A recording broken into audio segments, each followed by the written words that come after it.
छात्रों, ऑनलाइन निर्मल ज्ञान इस चैनल में मैं आपका स्वागत करती हूँ। तो आज हम देखने जा रहे हैं प्रत्यय। पिछले वीडियो में हमने देखा उपसर्ग और अभी इस वीडियो में हम देखने जा रहे हैं प्रत्यय। तो प्रत्यय को प्रत्यय मीन्स क्या, प्रत्यय की डेफिनेशन क्या। तो जो शब्दांश शब्द के अंत में जुड़कर उनके अर्थ में विशेषता या परिवर्तन लाते हैं उन्हें प्रत्यय कहते हैं। ठीक है, नहीं फिर से डेफिनेशन में दोहरा रही हूँ। जो शब्दांश शब्द के अंत में जुड़कर उनके अर्थ में विशेषता या परिवर्तन लाते हैं उनको क्या कहते हैं, प्रत्यय कहते हैं। जैसे उदाहरण हम देखेंगे तो यहाँ पे कुछ पिक्चर दिए हुए हैं, उसके आधार पर मैं आपको एक्सप्लेन करूँगी। यहाँ पे सेठ जी है और यहाँ पे सेठ जी जो गरीब व्यक्ति है उनको कुछ दे रहा है। सेठ जी बहुत दयालु है। सेठ जी कैसे है, दयालु है। तो फिर दूसरा पिक्चर है, यहाँ पे दूसरा चित्र है। दुकानदार सौदा बेचता है। दुकानदार क्या करता है, सौदा बेचता है। फिर यहाँ पे तीसरे चित्र में यह मेरा ममेरा भाई है। कौन सा भाई है, ममेरा भाई है। तो उपयुक्त वाक्य में प्रयुक्त रंगीन जो शब्द है, जैसे यहाँ पे दयालु है, यहाँ पे दुकानदार है, यहाँ पे ममेरा है। तो दयालु दुकानदार एवं ममेरा क्रमशः दयालु दुकानदार तथा मामा शब्द से बने हैं। ठीक है, यानी ये जो शब्द बने हैं दयालु दुकानदार और ममेरा, तो ये जो शब्द है वो कौन से शब्द से बना है, दया से। दया से क्या हो गया, दयालु हो गया। दुकान से क्या हो गया, दुकानदार हो गया। और मामा से क्या हो गया, ममेरा हो गया। ठीक है, तो फिर दया अधिक आलू बराबर दयालु। इसको जब दया को किसका प्रत्यय लगा, आलू का प्रत्यय लगा तब क्या हो गया, दयालु हो गया। ठीक है, दुकानदार को किसका प्रत्यय लग गया, दार। दुकान अधिक दार बराबर दुकानदार। मामा अधिक एरा बराबर ममेरा। ठीक है, तो इस तरह से ये प्रत्यय लगने पर उन शब्द का जो अर्थ है, अर्थ में विशेषता या परिवर्तन आता है। हाँ, जो शब्दांश शब्द के अंत में जुड़कर, जैसे यहाँ पे देखो हमने देखा कि दया अधिक आलू, दया के बाद में आलू जो शब्द है वो अंत में जुड़ा है। तो जुड़ने के बाद क्या हो गया है, उनके अर्थ में विशेषता आई है या परिवर्तन आया है। ठीक है, ये शब्द जुड़ने पर उस शब्द में क्या आ गया है, परिवर्तन आया है। इसीलिए उसको क्या कहते हैं, प्रत्यय कहते हैं। फिर तीनों शब्द के अंत में आलू, दार एवं एरा शब्दांश लगने से इनके अर्थों में विशेषता आ गई है ना।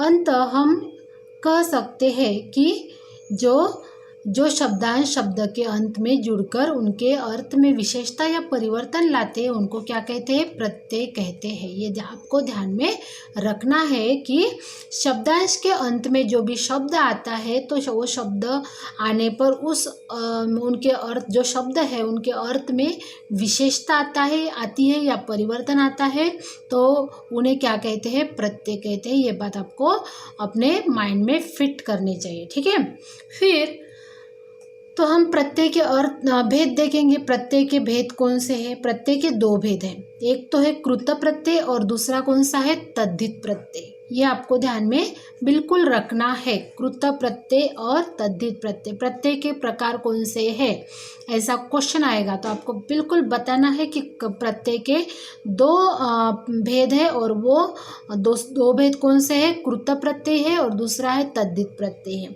तो कृत प्रत्यय मीन्स क्या, वो हम देखेंगे। तो कृत प्रत्यय नीचे दिए गए शब्दों को पढ़िए और समझिए। मीन्स यहाँ पे हमें इस चित्र के आधार पर से हमें कृत प्रत्यय क्या होता है वो हम समझ लेंगे। तो लिख अधिक आई बराबर लिखाई। लिख क्या हो गया है, कृत प्रत्यय में देखो क्या आता है, लिख अधिक आई बराबर लिखाई। तो लिख जो है वो क्या है, धातु है। लिक क्या है, धातु है, और लिक को आई शब्द से जोड़ा गया है, इसीलिए वो लिखाई हो गया है। ठीक है। फिर दूसरा, रक अधिक वाला बराबर रख वाला, तो रक जो है वो क्या है, धातु है, इसीलिए ये जो शब्द है वो क्या है, कृत प्रत्यय है। ठीक है।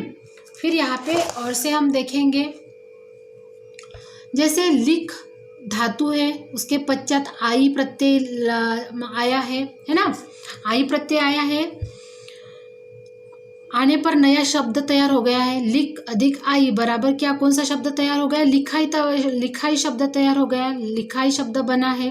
तथा रक, ये धातु शब्द है ना, रक, हाँ, उसके पश्चात वाला शब्द क्या, रक, उसके बाद का शब्द मीन्स पश्चात वाला शब्द कौन सा है, वाला, मीन्स क्या हो गया, रख वाला। तो प्रत्यय लगाने पर नया शब्द रख वाला बना है, बराबर है ना। तो अंत हम यह कह सकते हैं कि जो प्रत्यय क्रिया या धातु के अंत में लगकर संज्ञा या विशेषण शब्दों को निर्माण करते हैं उन्हें कृत प्रत्यय कहते हैं। ठीक है। जो प्रत्यय क्रिया या धातु के अंत में लगकर संज्ञा या विशेषण शब्दों को निर्माण करते हैं उनको क्या कहते हैं, कृत प्रत्यय कहते हैं। ठीक है। फिर से मैं दोहराती हूँ और से मीन्स एक बार एक्सप्लेन करके बता रही हूँ। लिख, हमने पहला शब्द क्या बोला, लिख अधिक आई बराबर लिखाई, तो लिख ये शब्द धातु है और उसके पश्चात कौन सा शब्द आया है, आई, तो लिखाई हो गया। और लिखाई जो है मीन्स आई प्रत्यय लगने पर उसका जो नया शब्द तैयार हो गया है लिखाई। हाँ, इस तरह से, जैसे रक अधिक वाला मीन्स रख वाला है ना, तो इस तरह से। तो जो प्रत्येक क्रिया या धातु के अंत में लगकर संज्ञा या विशेषण शब्दों को निर्माण करते हैं उन्हें कृत प्रत्यय कहते हैं। ठीक है। यानी कहने का तात्पर्य यह है कि जो प्रत्यय जो है क्रिया या धातु मीन्स क्रिया हो या फिर धातु हो उसके अंत में लगता है, और वो फिर संज्ञा हो या विशेषण हो और उनका निर्माण करते हैं तो उन्हें क्या कहते हैं, कृत प्रत्यय कहते हैं। ठीक है। जैसे हम यहाँ पे कुछ उदाहरण दिए गए हैं, यहाँ पे अन, चल, मिल, चलन और मिलन है ना। अन को मूल शब्द क्या है, चल और मिल है, मूल शब्द कौन सा है, चल और मिल है, और उनको प्रत्यय लगा अन, चल को अन प्रत्यय लगा तो चलन हो गया, और मिल को अन प्रत्यय लगा तो मिलन हो गया। ओके। फिर नेक्स्ट है उड़, और प्रत्यय है आन तो उड़ान हो गया, मिल अधिक आन मिलान हो गया, है ना। इस तरह से ये वाले जो कुछ यहाँ पे उदाहरण दिए गए हैं, जो वो मूल शब्द को प्रत्यय जोड़ा तो दूसरा शब्द तैयार हो गया है, और उसको वो कैसे रहते हैं मीन्स विशेषण संज्ञा या विशेषण शब्दों का निर्माण करते, संज्ञा या विशेषण शब्दों का निर्माण करते हैं, इसीलिए उसको कृत प्रत्यय कहते हैं। तो ये कुछ उदाहरण है। ठीक है। जैसे उसमें से मैंने 2-4 आपको बता दिए गए हैं। फिर नेक्स्ट रह गया तद्धित प्रत्यय। तो तद्धित प्रत्यय जो है वो क्या है वो हम देखेंगे। तद्धित प्रत्यय, तो तद्धित के कुछ उदाहरण दिए गए हैं यहाँ पे। चित्र अधिकार बराबर चित्रकार, फिर जादू अधिक गर बराबर जादूगर, है ना। तो चित्र ये क्या है, संज्ञा है, चित्र ये क्या है, संज्ञा है, और जादू ये भी क्या है, संज्ञा है। तो चित्र संज्ञा के पश्चात कार शब्द लगाने से नया शब्द चित्रकार, तथा जादू के पश्चात गर प्रत्यय लगाने पर नया शब्द जादूगर बनाया है ना। तो अंततः हम यह देख सकते हैं कि संज्ञा, सर्वनाम, विशेषण तथा अव्यय के अंत में लगने वाले प्रत्यय को तद्धित प्रत्यय कहते हैं। समझ में आया ना, कि ध्यान में रखना है बिल्कुल, संज्ञा, सर्वनाम, विशेषण और अव्यय के अंत में जो शब्द लगते हैं उनको तद्धित प्रत्यय कहते हैं।